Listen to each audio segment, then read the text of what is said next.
MP BSc nursing channel पे सारे student का स्वागत है। तो स्टूडेंट, आज के इस वीडियो क्लिप में हम लोग प्रीवियस ईयर क्वेश्चन पेपर के बारे में बात करेंगे और कुछ मोस्ट इंपॉर्टेंट क्वेश्चन को भी देखेंगे। अपने क्वेश्चंस के आंसर को किस तरीके से एग्ज़ाम में लिखें कि हमें ज़्यादा से ज़्यादा स्कोर हो, वो भी टिप्स मैं आपको बताऊँगा। तो चलिए स्टार्ट करते हैं ये वीडियो। तो सबसे पहले बात आती है हमारे सब्जेक्ट की। तो जो सब्जेक्ट हमारा है नर्सिंग फाउंडेशन, तो नर्सिंग फाउंडेशन में क्वेश्चंस कुल टोटल कितने होंगे, कल क्वेश्चंस में जो भी हमारे मार्किंग पैटर्न होंगे वो किस तरह से होंगे। तो मैं आप लोग को बता दूं कि यहाँ पे आपके नर्सिंग फाउंडेशन के जो पेपर होंगे उसमें जो फुल मार्क्स होगा वो कितना होगा 300। यानी कि नर्सिंग फाउंडेशन में आपको 300 नंबर के टोटल मार्क्स आएंगे रिजल्ट पे, और जो स्कोर कार्ड पे आपको शो होगा वो कितना होगा 300 का डिवीज़न कुछ इस तरह से होगा 100 100 100 100 में हम लोग देख लेते हैं 300 में किस तरह से डिवीज़न है, थ्योरी एंड प्रैक्टिकल। यानी थ्योरी में आपको 100 मार्क्स मिलेंगे और प्रैक्टिकल में 100 + 100 यानी 200। अब जो बात आती है थ्योरी एंड प्रैक्टिकल की, तो वो किस बेसिस पे होगी प्रैक्टिकल और थ्योरी। तो थ्योरी में जो आपको 100 मार्क्स आएंगे और प्रैक्टिकल में जो 100 + 100 रहेंगे उसका डिवीज़न इस तरह से होगा। आपको थ्योरी में आएंगे आपको इंटरनल असेसमेंट और एक्सटर्नल पेपर जो यूनिवर्सिटी के द्वारा कंडक्ट होगी आपकी पेपर। तो इंटरनल असेसमेंट 25 के और एक्सटर्नल जो पेपर आपके कंडक्ट होंगे एग्ज़ाम 75 के क्वेश्चंस आएंगे। प्रैक्टिकल में भी इस तरह से डिवीज़न है, इंटरनल असेसमेंट और एक्सटर्नल प्रैक्टिकल। तो एक प्रैक्टिकल आपके इंटरनल कॉलेज के द्वारा होंगे और एक प्रैक्टिकल आपके एक्सटर्नल टीम आपकी विजिट करेगी कॉलेज में इंस्पेक्शन के दौरान, उस समय आपके वो प्रैक्टिकल कंडक्ट करवाएंगे। तो कॉलेज में जो प्रैक्टिकल होगा दोनों 100 100 का होगा, एक कॉलेज का और एक एक्सटर्नल टीम की तरफ से जो होगी। तो आपका हो गया यहाँ पे 100 और ये 100 + 100 यानी टोटल फुल मार्क्स आपका हो गया 300। अब आती है बारी क्वेश्चंस की। तो प्रीवियस क्वेश्चंस को मैं आपको यहाँ पे शो कर दे रहा हूँ, जैसे कि और बाकी वीडियोस में प्रीवियस वीडियो में मैंने आपको बताया है एनाटॉमी फिजियोलॉजी का एंड बायोकेमिस्ट्री न्यूट्रिशन का जो मैंने बताया वीडियो, उसी के हिसाब से सबसे पहले मैं आपको बता दूं कि पेपर वेरिफिकेशन आप कर लेना। ऊपर में सब्जेक्ट के ऊपर में आपको पेपर कोड लिखा हुआ होगा, यहाँ पे लिखा हुआ है 16 NB 0103। तो ये नर्सिंग फाउंडेशन के पेपर होंगे 2016 बैच के। फुल मार्क्स आपका है 75 का क्वेश्चन आएगा नर्सिंग फाउंडेशन में। देखो सबसे पहला क्वेश्चन है एक्सप्लेन। ए में बोल रहा है क्या, the concept of health. Health का जो कॉन्सेप्ट है उसको एक्सप्लेन करना है। 5 नंबर का क्वेश्चन है, थोड़ा अच्छा से एक्सप्लेन करना है, इसमें 10 से 12 लाइन लिखना है। बी में आता है फंक्शंस ऑफ हॉस्पिटल। हॉस्पिटल के क्या क्या फंक्शन होते हैं, मतलब हॉस्पिटल में क्या क्या काम किए जाते हैं एक फंक्शनल वे में, उसको एक सिस्टम से लिखना है अरेंज करके अच्छे ढंग से। आपके जितने भी सारे आंसर होंगे यार नर्सिंग फाउंडेशन में फोकस करना, एक सिस्टमेटिक वे में आपको लिखना है आंसर। मतलब आप नर्सिंग फाउंडेशन आपके लिए मेन पेपर हो गया नर्सिंग स्टूडेंट के लिए कि आपको एक सिस्टम में आकर के सारे आंसर्स को लिखने हैं। इससे ये पता चलता है कि स्टैंडर्ड ऑफ लेवल नर्स का और एक standard of level nursing student का क्या होना चाहिए। इस क्वेश्चंस के आंसर देने से आपके जो भी पेपर चेक करेंगे, जो भी इन्विजिलेटर होंगे चेक करने के दौरान में, वहाँ पे उनको लगेगा कि हाँ एक नर्सिंग स्टूडेंट का मैं पेपर चेकआउट कर रहा हूँ।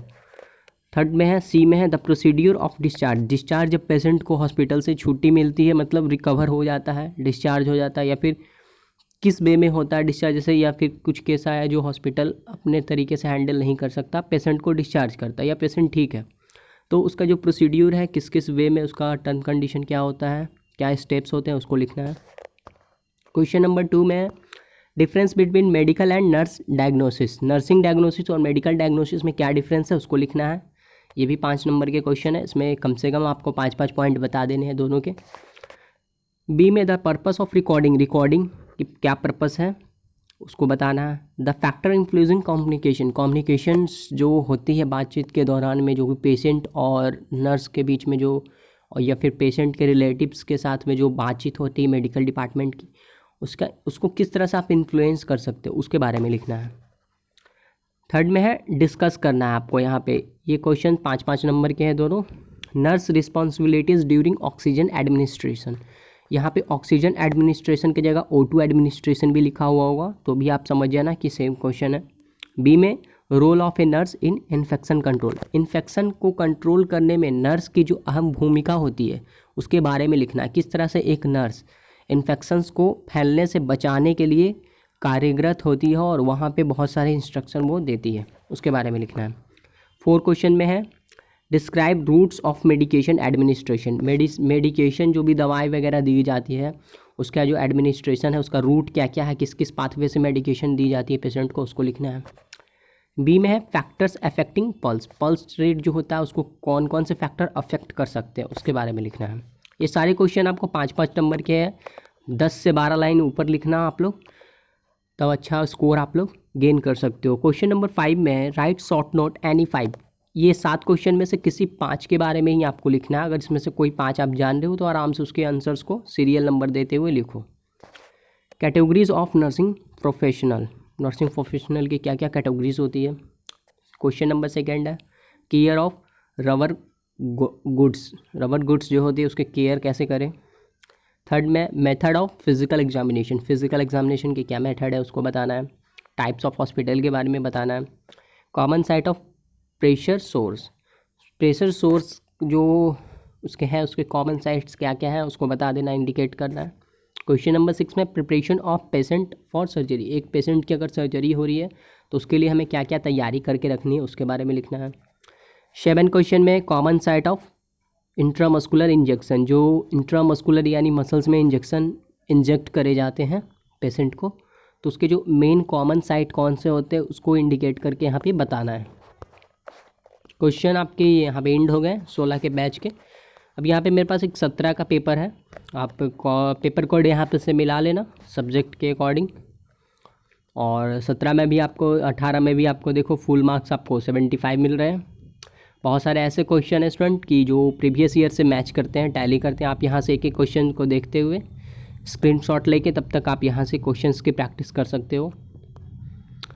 और अगर आपको यहाँ पे से किसी भी क्वेश्चंस में कोई प्रॉब्लम होती है, ये 19 के पेपर हो गए, तो आप उस क्वेश्चंस को इंडिकेट करके कमेंट बॉक्स में मुझसे पूछ सकते हो कि सर 19 बैच के क्वेश्चन नंबर 2 में उसका जो सी क्वेश्चन है वो मुझे समझ में नहीं आ रहा, आप उसके आंसर को एक्सप्लेन कर दो या समझा दो, मैं उसके ऊपर एक वीडियो शॉर्ट वीडियो बना के पोस्ट कर दूंगा। आप यहाँ से तब तक स्क्रीनशॉट लेके पढ़ सकते हो। कुछ दिन के अंदर मैं सारे पेपर्स के PDF बना के डिस्क्रिप्शन बॉक्स में पुट आउट कर दूंगा। ये आ गए 20 के क्वेश्चंस। एक एक क्वेश्चंस को अभी मैं यहाँ पे रीड करूँगा तो बहुत लंबा वीडियो हो जाएगा, बहुत टाइम लग जाएगा, इसलिए मैं स्लोली सारे क्वेश्चंस को स्क्रॉल कर रहा हूँ। आप लोग यहाँ पे देख लो। ये आ गए एक लास्ट ईयर जो पेपर हुआ था, कंडक्ट हुई थी कॉलेज के अंदर में, इंटरनल पेपर जो कंडक्ट करवाया था यूनिवर्सिटी ने, उसके बेस पे फर्स्ट ईयर वालों को जनरल प्रमोशन मिली थी, उनके क्वेश्चंस ये थे। आप यहाँ से ये सारे क्वेश्चंस भी देख सकते हो। बहुत सारे क्वेश्चंस आपको कॉमन मिल जाएंगे जो प्रीवियस ईयर पेपर में रिपीटेड हुए हैं। ज़्यादातर वो नर्सिंग फाउंडेशन में क्वेश्चंस आपको देखने को मिलेंगे जो प्रीवियस ईयर पेपर से बहुत ज़्यादा मैच करते हैं। तो अगर आप ये सारे पेपर कंप्लीट कर लेते हो, प्रीवियस ईयर क्वेश्चंस को अच्छे से प्रैक्टिस कर लेते हो, तो अच्छा खासा स्कोर गेन कर लोगे यार। आपका बैक तो नहीं लगेगा, पेपर गारंटी है कि आपके पेपर में कभी बैक नहीं आएंगे। और अगर कोई प्रॉब्लम आपको आती है इन सारे क्वेश्चंस को सॉल्व करने में तो आप पूछ सकते हो, मेरे से हेल्प ले सकते हो। आप यहाँ पे टेलीग्राम पे भी आप मैसेज कर सकते हो, ग्रुप में ऐड हो जाओ, वहाँ पे भी मैं एक्सप्लेन कर दूँगा। कोई ज़रूरत नहीं है आपको ज़्यादा परेशान होने की। और अगर यूनिवर्सिटी के साइड पे और कुछ अपडेट आती है नर्सिंग स्टूडेंट के लिए, या फिर और भी किसी कोर्स से रिलेटेड कोई अपडेट आती है, तो मैं आप लोग को जल्द से जल्द इन्फॉर्म कर दूँगा। अभी तक के लिए आप इसकी प्रैक्टिस करो, बाकी नेक्स्ट वीडियो अपलोड होगी तो आप लोग को इन्फॉर्म हो जाएगी। Thank you.